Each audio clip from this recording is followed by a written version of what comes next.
Whiplash is a modern classic now, but in 2012, no one in Hollywood knew what to do with it. The writing wasn't bad, it actually made the blacklist, which is a list of the best unproduced scripts in the business. People loved reading it, they just didn't want to pay money to make it. And you can sort of understand them, the pitch was impossible. A psychological thriller about jazz drumming. So Damien Chazelle stopped trying to sell the words on the paper.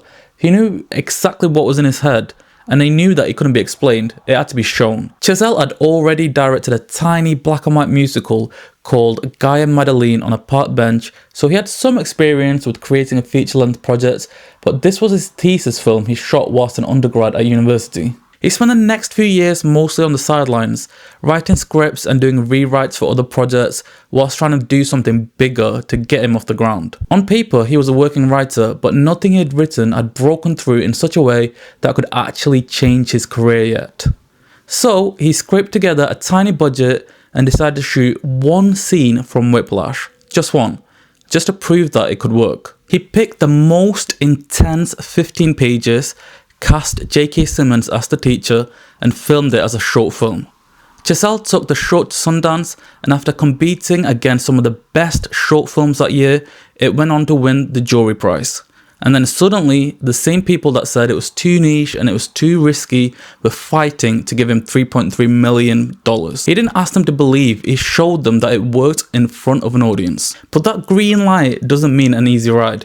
Shooting Whiplash was chaos. That $3.3 million budget meant only 19 days to film everything, about half the time of a normal drama feature. 14-hour days every day. When you see Miles Teller drenched in sweat and shaking, that's probably not even that difficult for him to act because it must have been exhausting on that set. But by week 3, things got even worse. That's right, did you know Damien Chazelle almost died whilst making Whiplash?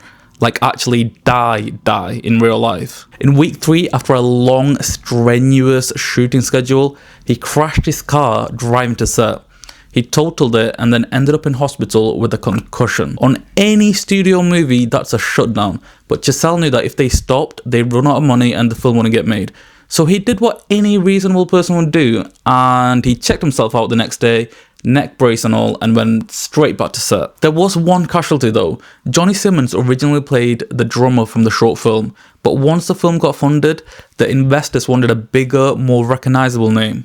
Simmons was out and Teller was in. The only safe one was J.K. Simmons. He was too good to replace, and he ended up winning an Oscar for the same role that he played in the short.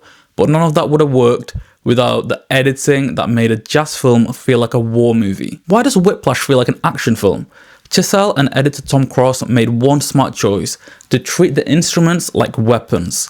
Most music movies cut on the beat, Whiplash cuts on impact. Stick hits the drum, cut. Sweat hits a cymbal, cut. Eye contact, cut. It's edited like a fight.